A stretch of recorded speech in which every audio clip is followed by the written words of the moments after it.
भद्रं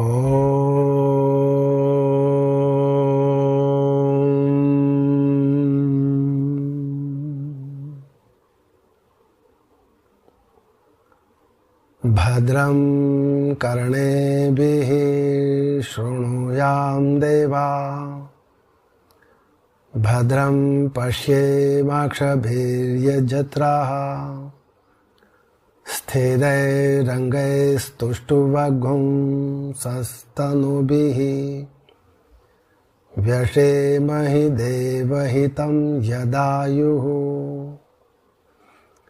ॐ शङ्करं शङ्कराचार्यं केशवं बादरायणं सूत्रभाष्यकृतौ वन्दे भगवन्तौ पुनः पुनः।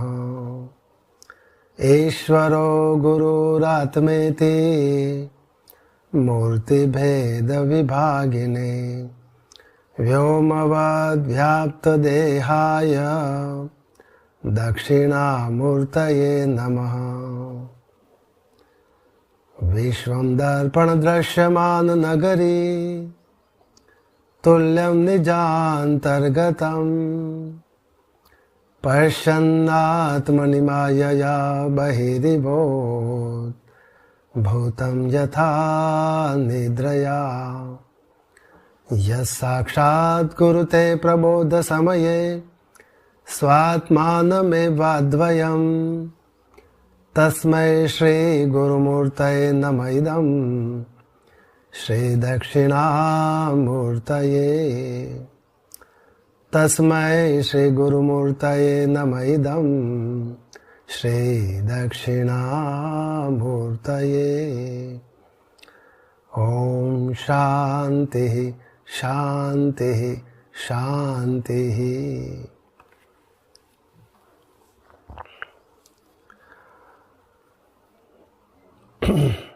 मांडुक्य उपनिषद के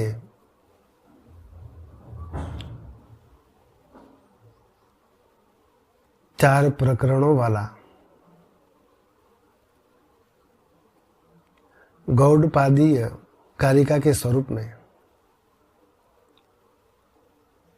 इस ग्रंथ की रचना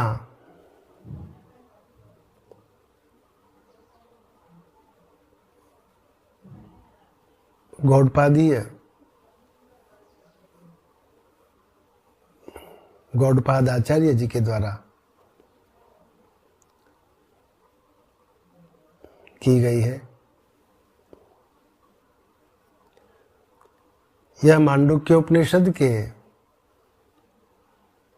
मूल उपनिषदों के जो मंत्र हैं वे केवल 12 ही मंत्रों हैं, लेकिन भगवान गौड़पादाचार्य जी ने इन्हीं मंत्रों के संबंध में कारिका के स्वरूप में 4 प्रकरणों वाले ग्रंथ की रचना की है। पूर्व में हमने स्वाध्याय में भगवान आद्य गुरु शंकराचार्य जी के समस्त इस मांडुक्योपनिषद के भाष्य के पूर्व में भगवान भाष्यकार का जो मंगलाचरण किया गया है 2 श्लोकों के द्वारा, उन 2 श्लोकों स्वरूप जो मंगलाचरण बताया गया है उन 2 श्लोकों पर विचार किया था। आज के स्वाध्याय में मंगलाचरण के पश्चात आदि शंकराचार्य भगवान के द्वारा प्रथम प्रकरण आगम प्रकरण के पूर्व में संबंध भाष्य का निरूपण किया गया है।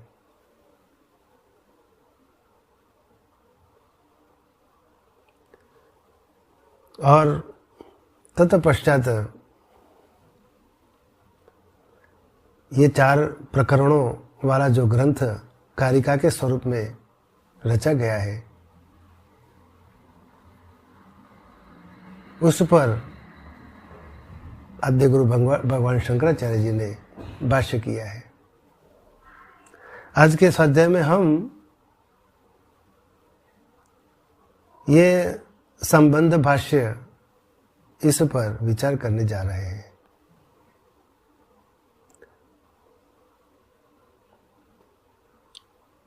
तो यहाँ भगवान भाष्यकार ने प्रथम ही वाक्य से ओम इत्येतद् अक्षरम इदम सर्वम, ओम इति एतद् अक्षरम सर्वम, ओम यह अक्षर ही सब कुछ है। इस प्रकार प्रथम वाक्य से ही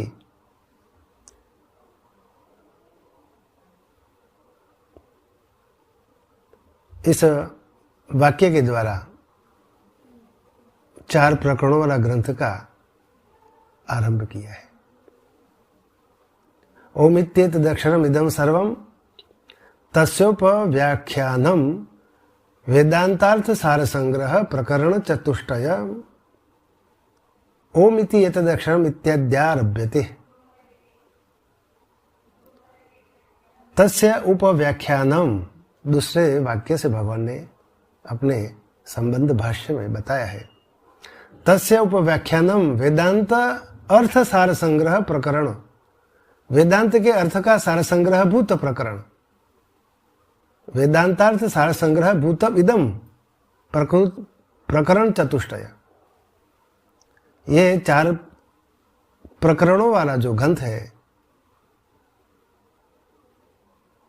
जो कि उसका व्याख्यान रूप तथा वेदांतार्थ का सार संग्रहभूत यह ग्रंथ है। वेदांतार्थ वेदांत के अर्थ का सार संग्रहभूत है। तो वेदांतार्थ यानी वेदांत के अर्थ का क्या अर्थ होता है, उसका मतलब क्या होता है। तो ये जो महावाक्यों में बताए गए हैं, त्वम पद, तत्पद, असि यानी अज्ञ, और उन तम और तम और तत्पद की जो एकता के लिए अर्थात तो ब्रह्म प्राप्ति के लिए जो साधन चतुष्ट है, और उनके द्वारा जो प्राप्त फल, ये सब वेदांत के अर्थ है। तो इस प्रकार तस्य उपव्याख्यानम वेदांत अर्थ सार संग्रह भूतम इदम, इस प्रकार उसका जो व्याख्यान रूप, तस्य उपव्याख्यानम उसके व्याख्यान रूप तथा वेदांत के अर्थ का सार संग्रह भूत यह प्रकरण चतुष्टयम ओम इति एतद् अक्षरम इदम, ओम इति एतद् अक्षरम इत्यादि आरभ्यते। तो इस प्रकार ओमकार जो है सब कुछ है, और उसी का व्याख्यान रूप ये वेदांत के अर्थ का सार संग्रहभूत 4 प्रकरणों वाला जो ग्रंथ है, उस ग्रंथ का ओमित्येतद् अक्षरम इदम आदि मंत्र द्वारा आरंभ किया जाता है। आरभ्यते। अतएव न पृथक संबंध अभिधेय प्रयोजनानि वक्तव्यानि। इस प्रकार ओम अक्षर से ही जो वेदांतार्थ का सार संग्रहभूत यह 4 प्रकरण वाला ग्रंथ ओम इति एतद् अक्षरम इदम सर्वम, इस प्रकार की इत्यादि जो वाक्य है, मंत्र है, उनके द्वारा यह जो 4 प्रकरणों वाला जो ग्रंथ का आरंभ करते हैं। तो इसलिए इसके संबंध, विषय और प्रयोजन का पृथक वर्णन करने की आवश्यकता नहीं है, क्योंकि यह सीधा ओंकार का स्वरूप ही आत्मा के स्वरूप से बताया गया है।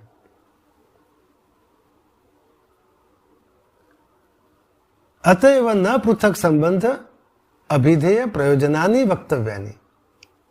इसलिए इसके संबंध, विषय और प्रयोजन, इन तीनों का पृथक वर्णन करने की आवश्यकता नहीं है।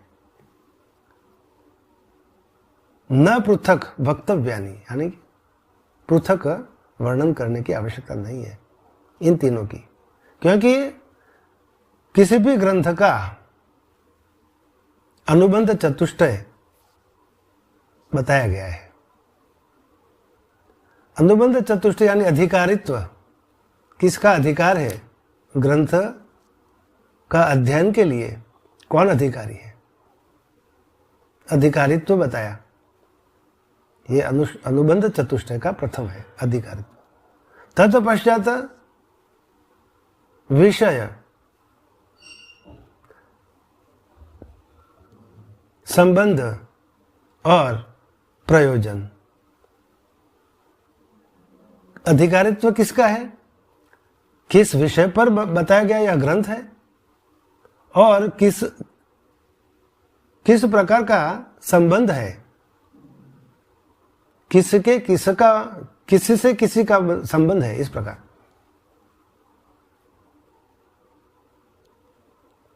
और इस ग्रंथ का प्रयोजन क्या है? श्रीमद् भगवद गीता, पंचदशी इत्यादि समस्त ग्रंथों, उपनिषदों, समस्त उपनिषदों, इन सभी में ये अनुबंध चतुष्टय का निरूपण किया जाता है। तो इस प्रकार यहाँ भगवान भाष्यकार लिखते हैं कि इसलिए ये ओम अक्षर ही सब कुछ है और उसका व्याख्यान रूप वेदांतार्थ का सार संग्रहभूत यह 4 प्रकरणों वाला जो ग्रंथ है, इनमें जो ये ओम इति एतद अक्षरम इत्यादि मंत्रों के द्वारा आरंभ किया जाता है। तो ऐसे जो ग्रंथ है उसमें संबंध, विषय, प्रयोजन का पृथक वर्णन करने की आवश्यकता नहीं रहती है।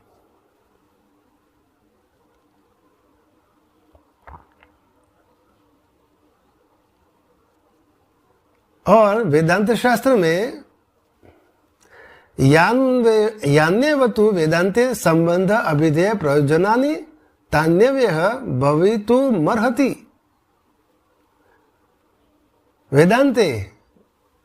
वेदांत शास्त्रों में यान्यव जो संबंध, विषय और प्रयोजन, वेदांते संबंध अभिधेय प्रयोजनानि यानी संबंध, विषय और प्रयोजन हुआ करते हैं, वे ही इस ग्रंथ में भी तान्यव्यः भवितुमर्हति, वे ही इस ग्रंथ में भी हो सकते हैं। तथापि प्रकरण व्याचिख्यासुना संक्षेपतो वक्तव्यानि,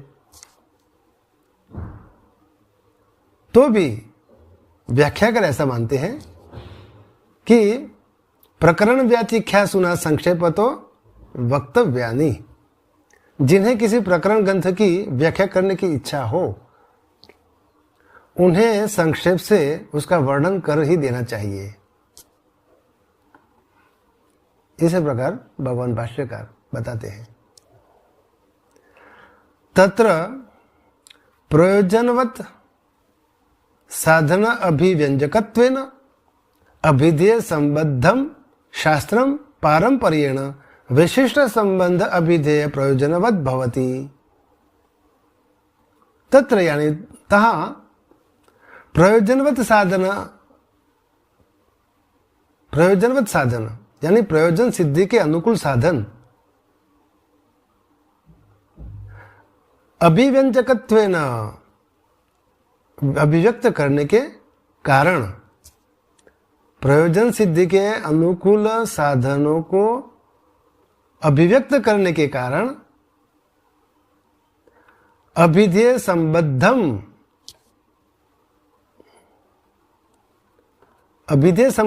यानी अपने प्रतिपाद्य विषय से संबंध रखने वाला, अभिधेय संबद्धम अपने प्रतिपाद्य विषय से संबंध रखने वाला, शास्त्रम पारंपर्येण शास्त्र परंपरा से विशिष्ट संबंध, विषय और प्रयोजन हुआ करता है। शास्त्रम पार्यपरेण विशिष्ट संबंध अभिधेय प्रयोजन वद भवति, हुआ करता है, प्रयोजन वाला संबंध, विषय और प्रयोजन वाला हुआ करता है। तो इस प्रकार प्रयोजन सिद्धि के लिए अनुकूल साधन अभिव्यक्त करने के कारण अपने प्रतिपाद्य विषय से संबंध रखने वाला शास्त्र परंपरा से विशिष्ट संबंध, विषय और प्रयोजन वाला हुआ करता है।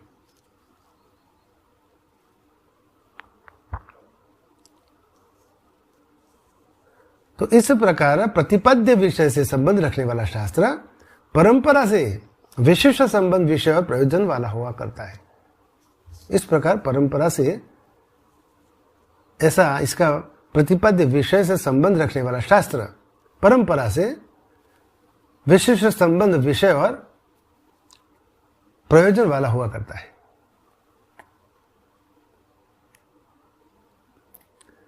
तो यहां आगे भगवान भाष्यकार लिखते हैं, किम पुनः तत्प्रयोजनम इति उच्यते। तो इस ग्रंथ का, तो फिर इस ग्रंथ का प्रयोजन क्या है, वह क्या प्रयोजन है इस शास्त्र का। तो आगे लिखते हैं भगवान, रोगार्थस्यैव रोग निवृत्तौ स्वस्थता। तो जिस प्रकार रोगी पुरुष को रोग की निवृत्ति होती है तब वह स्वस्थता को प्राप्त करता है। जिस प्रकार रोगी पुरुष का रोग का जब निवृत्ति होता है, वह रोग से जब मुक्त हो जाता है, तब वह स्वस्थता को प्राप्त करता है, तब उसे स्वस्थता होती है। उसी प्रकार तथा दुखात्मक से आत्मनो द्वैत प्रपंचोपशमे स्वस्थता। उसी प्रकार दुखाभिमानी जो आत्मा है, उसका द्वैत प्रपंच का जब उसका द्वैत प्रपंच की जब निवृत्ति हो जाती है, तभी वह स्वस्थता को प्राप्त करता है। इस प्रकार आत्मा को द्वैत प्रपंच की निवृत्ति होने पर स्वस्थता मिलती है। जिस प्रकार रोगी का जब रोग निवृत्त हो जाता है तब उसको स्वस्थता प्राप्त होती है, उसी प्रकार दुखाभिमानी आत्मा को द्वैत प्रपंच की जब निवृत्ति हो जाती है तब वह स्वस्थता को प्राप्त करता है, बस उसे स्वस्थता प्राप्त होती है। अतः अद्वैत भाव प्रयोजनम, और इस प्रकार अद्वैत भाव ही इसका प्रयोजन है। तो इस अनुबंध चतुष्ट में अधिकारित्व, विषय, संबंध और प्रयोजन, तो यहाँ प्रयोजन भगवान ने बता दिया। अद्वैत भाव ही इस ग्रंथ का 4 प्रकरणों वाला ये ग्रंथ है, उसका प्रयोजन अद्वैत भाव ही है, इस प्रकार बताया। द्वैत प्रपंचस्य अविद्याकृतत्वात् विद्यया तद उपशमः स्यादिति ब्रह्म विद्या प्रकाशनाय अस्य आरभ्यः क्रियते। द्वैत प्रपंचस्य अविद्याकृतत्वात्, द्वैत प्रपंच अविद्या जनित है। अविद्याकृतत्वात् यानी अविद्या के द्वारा उत्पन्न हुआ, जन्य यानी अविद्याजन्य। यह द्वैत प्रपंच अविद्याजन्य है, इसलिए द्वैत प्रपंच से अविद्याकृतत्वात्, क्योंकि द्वैत प्रपंच अविद्याजन्य है, इसलिए विद्यया तद उपशमः स्यादिति, उसकी निवृत्ति विद्या से ही होती है। विद्या तद उपशमः स्यादिति, उसकी निवृत्ति विद्या के द्वारा ही हो सकती है। तो इस प्रकार अविद्या और विद्या इन दोनों का यहाँ भगवान ने निरूपण किया। ये ब्रह्म विद्या, अविद्या और विद्या। ब्रह्म विद्या प्रकाशनाय अस्य आरभ्य क्रियते। अतः इसलिए ब्रह्म विद्या को प्रकाशित करने के लिए ही इसका आरंभ किया जाता है। ब्रह्म विद्या को प्रकाशित करने के लिए। तो ये जो यहाँ भगवान ने बृहदारण्यक उपनिषद का ये श्रुति बताई है, द्वितीय अध्याय के चतुर्थ ब्राह्मण के 14वें मंत्र से, यत्र ही द्वैतम इव भवति, इस प्रकार बताया। क्योंकि द्वैत प्रपंच अविद्याजनित है, इसलिए यह बृहदारण्यक उपनिषद की इस बात की सिद्धि बताते हैं। ये बात क्या यहाँ जो बताई है कि द्वैत प्रपंच अविद्याजनित है और उसकी निवृत्ति विद्या से होती है, इसको सिद्ध करने के लिए ये श्रुतियां बताई है। यत्र ही द्वैतमेव भवति, जहां द्वैत के समान होता है। यत्र जहां ही द्वैतम इव, द्वैत के समान, इव यानी समान, भवति होते हैं, जहां द्वैत के समान होता है। यत्र वा अन्यत इव स्यात् अन्यत्र, अरे हाँ, स्यात् तत्र अन्यो अन्यत पश्यत अन्यो अन्यत विजानीयात्। यत्र वा अन्यत इव, जहां भिन्न के समान हो, अन्यत इव यानी भिन्न के समान। यत्र जहां, जहां भिन्न के समान हो, तत्र तत्र अन्यो अन्यत पश्यते, अन्य तत्र अन्यो अन्यत पश्यत, वही कोई दूसरा दूसरे को देखता है। और अन्य अन्यो अन्यत विजानीयात, और दूसरा दूसरे को जानता है। ये द्वैत में है, द्वैत भाव में, अविद्याजनित। यत्र वा अस्य सर्वम आत्मैवा भूतम, यत्र वा अस्य सर्वम आत्मैवा भूत, तत्केन कम पश्येत तत्केन कम विजानीयात्।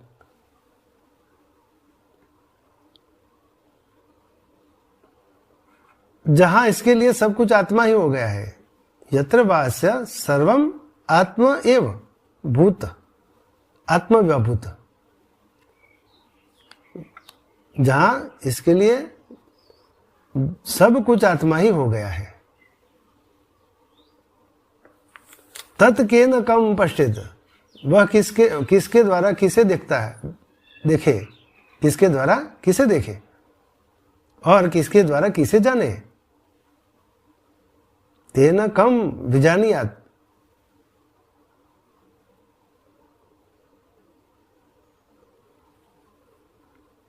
केन कम विजानीयात्, केन कम पश्चित केन कम विजानीयात्, किसके द्वारा किसको देखता है, देखे, और किसको द्वारा किसको जाने। क्योंकि यहां अद्वैत भाव बताया है, यानी कि एक अद्वितीय ब्रह्म स्वरूप को, आत्मस्वरूप को प्राप्त करने वाला जो पुरुष जब अपने स्वरूप में ही जब स्थित हो जाता है, एक अद्वितीय आत्मा में आत्मस्वरूप ही हो जाता है,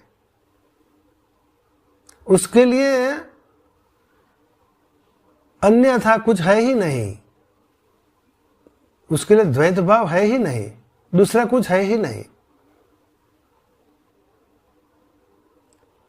उस समय वह किसके द्वारा किसको देखे, एक आत्मस्वरूप ही है, आत्मा से भिन्न और कुछ है ही नहीं। वह किसके द्वारा किसको देखे और किसके द्वारा किसे जाने, क्योंकि स्वयं ज्ञान स्वरूप, सत स्वरूप चित्त स्वरूप, आनंद स्वरूप, सच्चिदानंद स्वरूप, इस प्रकार का जो अपना स्वरूप जब प्रकट होता है, तो जब स्वयं ज्ञान स्वरूप होते हुए उसके सिवा अन्य कोई ज्ञान होता ही नहीं है, तो वह किसके द्वारा किसे जाने। समस्त विज्ञानों का जिसमें उपसंहार हो जाता है, समस्त ज्ञानों का, इंद्रियजन्य ज्ञान,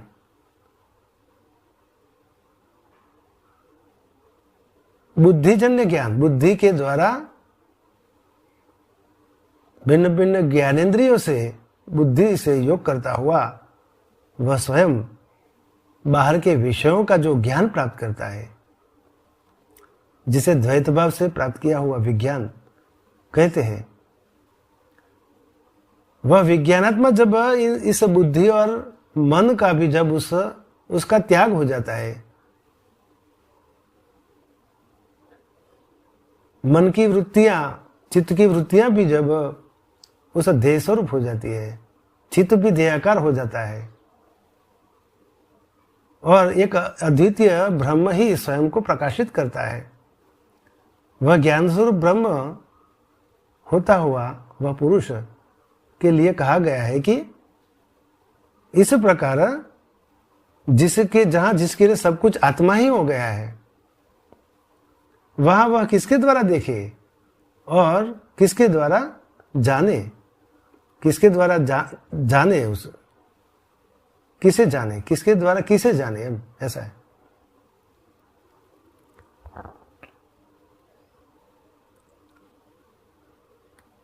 और इस प्रकार इत्यादि श्रुतियों से ये इसी बात की द्वैत प्रपंच अविद्या जनित है और विद्या से ही उसकी निवृत्ति होती है। तो जब विद्या, ब्रह्म विद्या प्राप्त होती है, तो इस प्रकार अविद्या जनित जो प्रपंच है उसका निराकरण हो जाता है।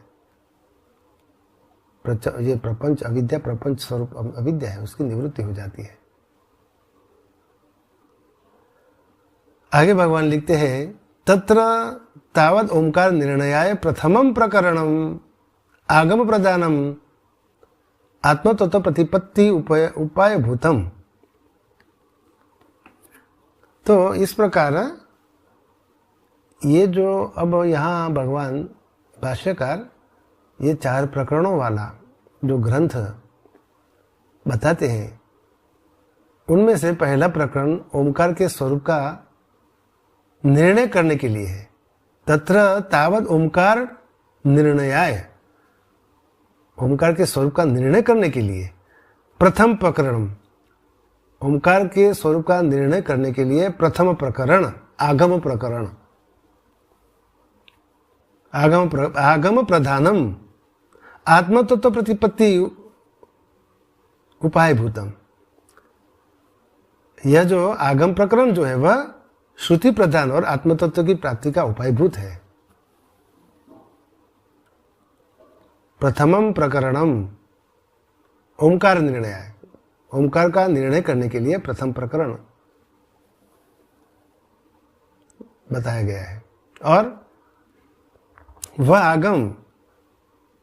आगम प्रधानम आत्मतत्व प्रतिपत्ति उपायभूतम, यह वह आगम यानी श्रुति, आगम यानी श्रुति, श्रुति प्रधान, आगम प्रधान और आत्मतत्व प्राप्ति का उपायभूत यह प्रथम प्रकरण है।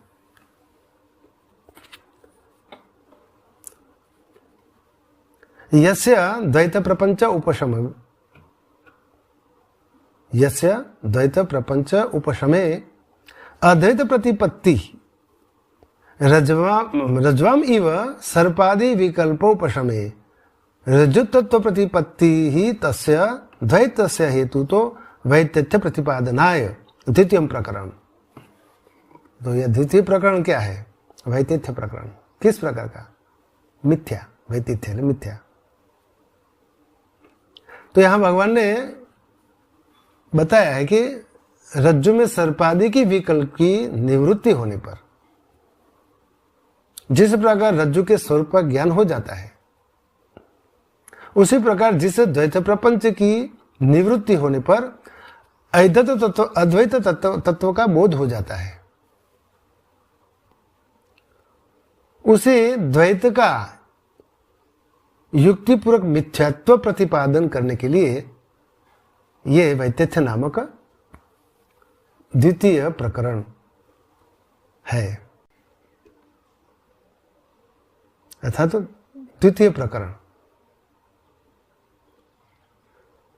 तथा अद्वैत से अपनी वैतथ्य प्रसंग प्राप्तो, अब यहाँ वैतथ्य प्रकरण, दूसरा प्रकरण तो वैतथ्य प्रकरण किस प्रकार से है उस पर बताया कि भाई जिस प्रकार रज्जु में सर्पादि विकल्प की निवृत्ति होने पर उसका अधिष्ठान स्वरूप जो रज्जु है उसका ज्ञान हो जाता है, उस रज्जु के स्वरूप का ज्ञान होने पर उसी प्रकार जिस प्रपंच द्वैत प्रपंच की निवृत्ति होने पर अद्वैत तत्व का बोध हो जाता है, और उसी जो द्वैत है रज्जु पर सर्प का जो आरोप है, उसी प्रकार ये प्रपंच माया का प्रपंच जो है उस द्वैत स्वरूप माया का प्रपंच, उसका युक्तिपूर्वक मिथ्यात्व प्रतिपादन करने के लिए यह वैतथ्य प्रकरण बताया गया है। और इसी प्रकार तथा अद्वैत से भी वैतथ्य प्रसंग प्राप्त हो युक्तितः तथात्व दर्शनाय तृतीय प्रकरणम, यह तृतीय प्रकरण किस प्रकार से बताया, जिस प्रकार द्वितीय प्रकरण में द्वैत का युक्तिपूर्वक मिथ्यात्व प्रतिपादन करने के बाद जब अद्वैत प्रकट होता है, सिद्ध होता है, लेकिन अब अद्वैत का भी मिथ्यात्व न हो जाए, अद्वैत के मिथ्यात्व का प्रसंग उपस्थित न हो, इसलिए युक्ति द्वारा उसका सत्यत्व प्रतिपादन करने के लिए तृतीय अद्वैत प्रकरण है। तथा अद्वैत से अपनी वैतथ्य प्रसंग प्राप्त हो, अद्वैत का भी मिथ्यात्व का प्रसंग उपस्थित न हो, अद्वैत का भी मिथ्यात्व का प्रसंग उपस्थित न हो जाए, इसलिए युक्तितः युक्ति के द्वारा तथात्व सत्यत्व, तथात्व यानी सत्यत्व, युक्ति के द्वारा उसका जो सत्यत्व है उस सत्यत्व को प्रतिपादन करने के लिए यह तृतीय प्रकरण तथात्व दर्शनाय तृतीय प्रकरण, उस सत्यत्व को प्रदर्शित करने के लिए प्रतिपादन करने के लिए तृतीय अद्वैत प्रकरण है। अद्वैत से तथात्व प्रतिपत्ति प्रतिपक्ष भूतानि यानी वादांतराणि अवैदिकानि तेषाम अन्योन्य विरोधित्वात् तथा अर्थत्वेन तद उपपत्ति ही बिहि एव निराकरणाय चतुर्थम प्रकरणम। और यहाँ चतुर्थ प्रकरण किस प्रकार से है, तो अद्वैत से तथात्व प्रतिपत्ति प्रतिपक्ष भूतानि यानी वादांतराणि अवैदिकानि तेषाम अन्योन्य विरोधित्वाद तथार्थत्वेन, तथा अर्थत्वेन उसी अर्थ में मिथ्या है। किस प्रकार से, तो यहाँ अद्वैत के सत्यत्व, अद्वैतस्य तथात्व, तथात्व यानी सत्यत्व, सत्यत्व निश्चय, अद्वैतस्य तथात्व अद्वैत के सत्यत्व का निश्चय के विपक्ष में प्रतिपत्ति प्रतिपक्ष, प्रतिपत्ति प्रतिपक्ष भूतानि यानी वादंतराणि अवैदिकानि, परस्पर अवैदिक मतांतर वाले। तो यहाँ भगवान भाष्यकार कहना चाहते हैं कि अद्वैत के सत्यत्व जो है, अद्वैत का सत्यत्व, उस सत्यत्व के निश्चय के विरोधी जो अवैदिक मतांतर है, नास्तिक लोग हैं, बौद्ध लोग हैं इत्यादि, ऐसे जो अवैदिक मतांतर है वे परस्पर विरोधी, एक दूसरे से विरोधी होते हैं, वादी और प्रतिवादी। और इस प्रकार परस्पर विरोधी होने के कारण तेषाम अन्योन्य विरोधित्वाद, उसी अर्थ में वह मिथ्या है।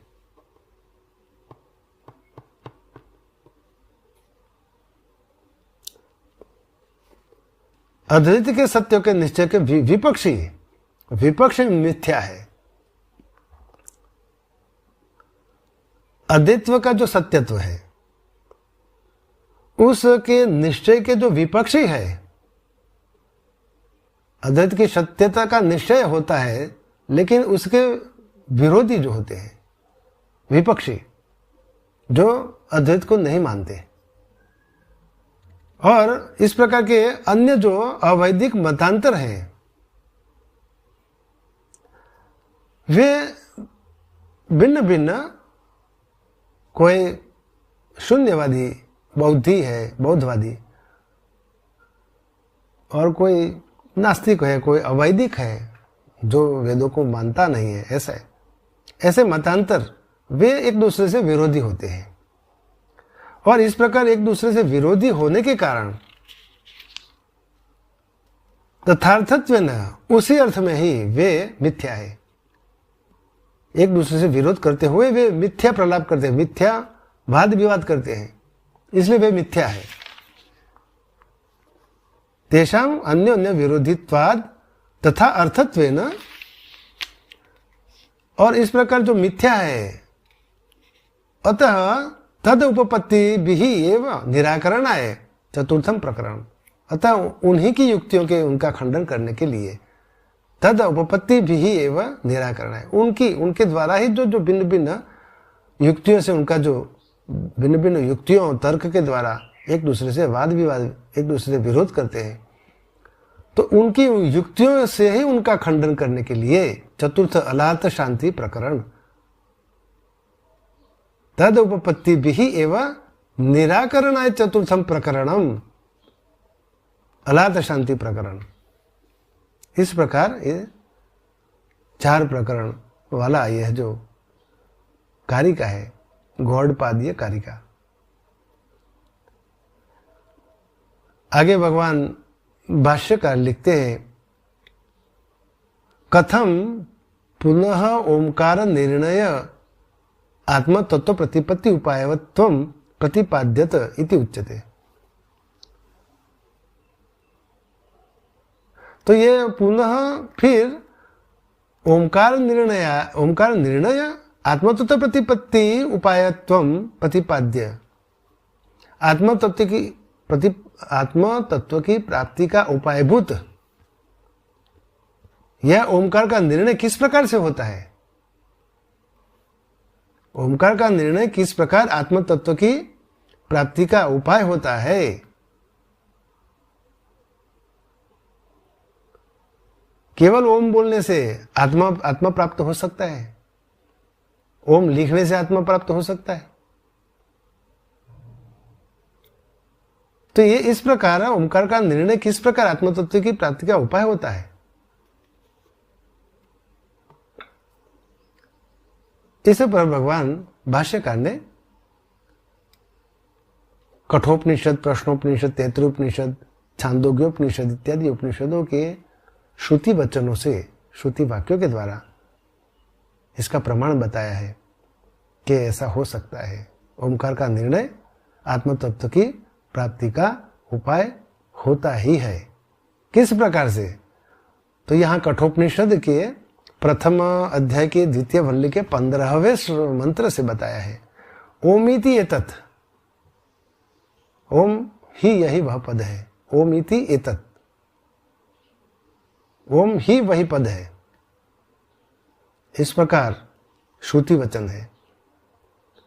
और दूसरा कठोपनिषद के प्रथम अध्याय के द्वितीय वल्ली के 17वां जो मंत्र है उसमें बताया है, एतद आलंबनम, यही वह आलंब है, एतद आलंबनम, ओंकार यही आलंबन है।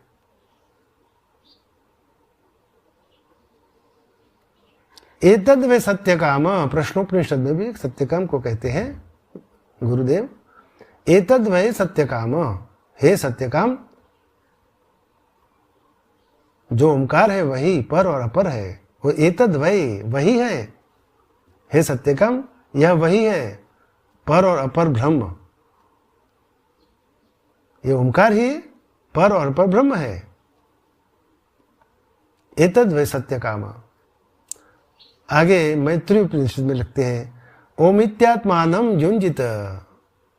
ओम इस प्रकार ध्यान करे, आत्मा का ध्यान करे, आत्मा का ओम इस प्रकार ध्यान करे। ओम इति आत्मानम युंजित। और आगे तैत्तिरीय उपनिषद में बताया है, ओम इति ब्रह्म, ओम ही ब्रह्म है। ओम इति ब्रह्म है, ओम इति ब्रह्म, ओम यही ब्रह्म है। ओमकार एव इदम सर्वम, यह सब ओमकार ही है। और आगे हम देखेंगे, ओम इति एतदक्षरम सर्वम, और अयम आत्मा ब्रह्म, अयम आत्मा चतुष्पाद। सर्वम ही एतद ब्रह्म, अयम आत्मा ब्रह्म। ये ओमकार ब्रह्म स्वरूप है, ये सब कुछ जो है वह ब्रह्म ही है, और यह आत्मा भी ब्रह्म है। सह अयम आत्मा चतुष्पाद, और वह आत्मा जो है वह 4 पादों वाला है। तो ओमकार की 4 मात्रा बताई गई है, वे भी 4 पाद ही हैं, अ उ म और अमात्र। इस प्रकार ओमकार की जो मात्रा है वह सब कुछ ही है। इस प्रकार आगे हम देखेंगे। लेकिन यहाँ भगवान भाष्यकार ने इस श्रुति से बताया कि यह सब ओमकार ही है। ओमकार एव इदम सर्वम इत्यादि श्रुतियों से यही बात जानी जाती है कि ओमकार का निर्णय आत्म तत्व की प्राप्ति का उपाय होता है। आगे भगवान अपने भाष्य में पूर्व भाष्य में, संबंध भाष्य में लिखते हैं, रज्जवादी इव सर्पादि विकल्पस्य आस्पदो अद्वय आत्मा परमार्थ सन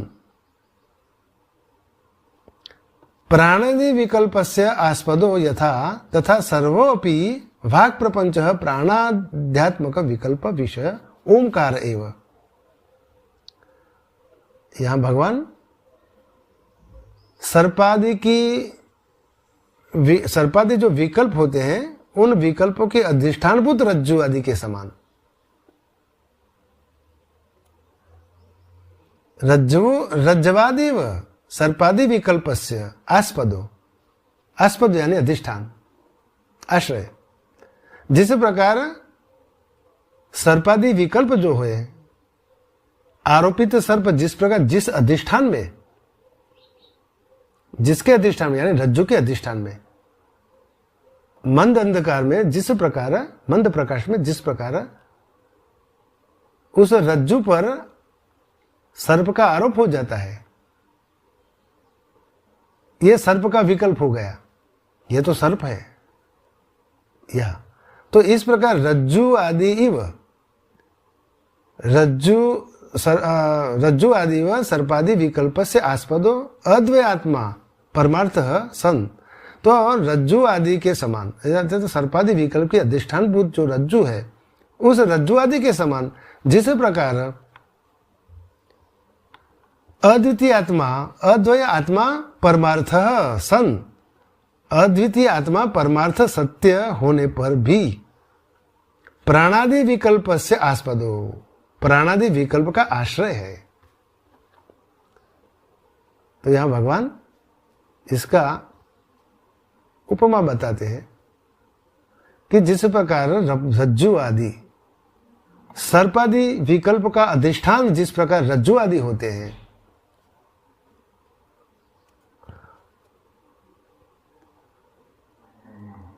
उसी प्रकार जिस प्रकार अद्वितीय आत्मा परमार्थ सत्य होने पर भी प्राणादि विकल्प का आश्रय है। आत्मा से ही प्राण की उत्पत्ति बताई गई है। लेकिन ये माया का प्रपंच मात्र है, वास्तव में आत्मा से कुछ भी उत्पन्न नहीं होता। लेकिन आत्मा जो है वह अपनी माया से ही प्राण आदि विकल्प का वह अधिष्ठानभूत होता है, अधिष्ठान होता है, आश्रय होता है। आत्मा स्वयं निर्गुण निराकार निष्क्रिय है, फिर भी वह अपनी माया से, आत्मा में ही अपनी माया से, आत्मा के द्वारा अपनी माया से उत्पन्न यह जो प्राणादि विकल्प है, उन प्राणादि विकल्पों का जो वह अधिष्ठान है, आश्रय है, आत्मा ही आश्रय है। उस आत्मा के अधिष्ठान में ही ये माया का प्रपंच स्वरूप ये प्राणादि विकल्प होते हैं। तो इस प्रकार परमार्थ सत्य आत्मा जो है वह परमार्थ सत्य होने पर भी प्राणादि विकल्प का आश्रय है। उसी प्रकार प्राणादि विकल्प को विषय करने वाली, प्राणादि विकल्प को विषय करने वाला संपूर्ण वाग विलास ओमकार ही है। तो ओमकार क्या है, उसका निरूपण यहां किया है। ओमकार का 4 पाद बताए हैं। आगे आएंगे, आगे जो स्वाध्याय हम करेंगे उसमें बताएंगे ओमकार, आत्मा के 4 पाद, ओमकार के 4 मात्राएं, और मात्रा ही पाद है, पाद ही मात्रा है, इस प्रकार देखेंगे। लेकिन यहां जो बताया है कि ओमकार की डेफिनेशन बताइए, क्या व्याख्या है, ओमकार क्या है।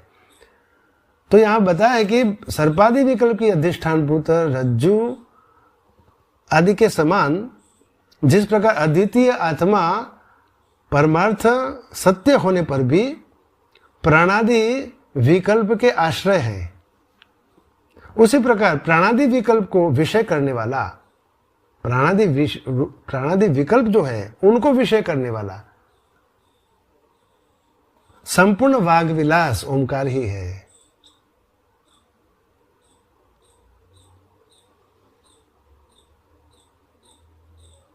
तो यह बताया यहां। और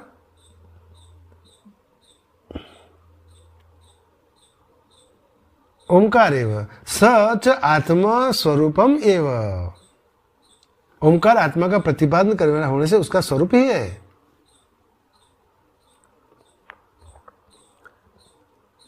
यहां भगवान लिखते हैं कि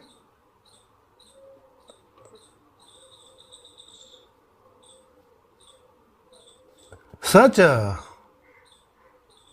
आत्मस्वरूपम एव तद अभिधायकत्वात्, तद अभिधायकत्वात्, यानी अभिधायकत्व यानी प्रतिपादन करने वाला आत्मा का, सच आत्मस्वरूपम एव, वह आत्मस्वरूप ही है, क्योंकि उस आत्मा का प्रतिपादन करने वाला होने से उसका वह ओम उसका स्वरूप है, आत्मा का, आत्मा को प्रतिपादित करता है, ओम ही आत्मा है ऐसा। तथा ओमकार के विकार रूप शब्दों के प्रतिपाद्य आत्मा के विकल्प रूप समस्त प्राणादि भी अपने प्रतिपादक शब्दों से भिन्न नहीं है। ओमकार विकार शब्दाभिधेयः च सर्वः प्राण आदि आत्मविकल्पो अभिधान व्यतिरेकेण नास्ति। इस प्रकार ओमकार के विकार रूप शब्दों के प्रतिपाद्य आत्मा के विकल्प रूप समस्त प्राणादि भी अपने प्रतिपादक शब्दों से भिन्न नहीं है। जिस प्रकार ओम ही आत्मा है,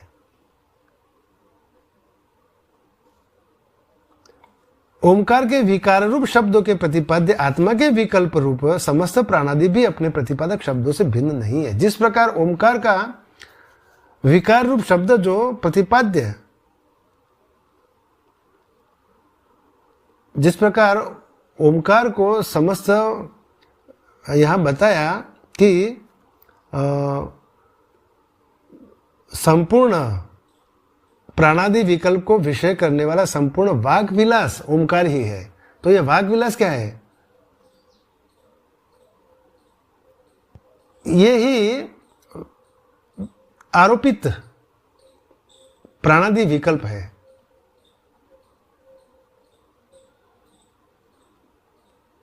वह ओमकार आत्मा का प्रतिपादन करने वाला होने से उसका स्वरूप ही है, तथा ओमकार के विकार रूप शब्द के प्रतिपाद्य आत्मा के विकल्प रूप समस्त प्राणादि भी अपने प्रतिपादक शब्दों से भिन्न नहीं है।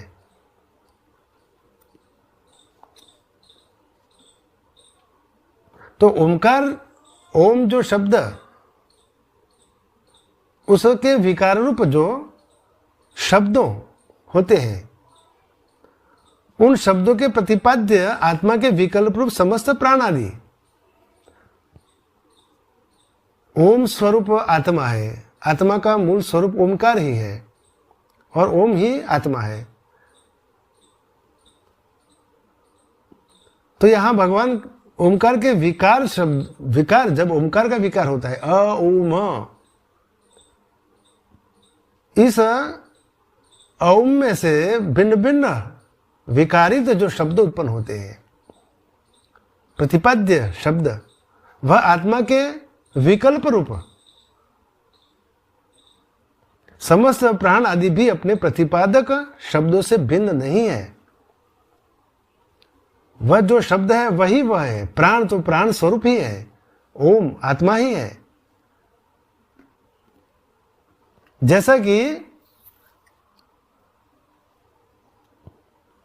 वाचारम्भणम विकारो नामधेयम, विकार केवल वाणी का विलास और नाम मात्र है।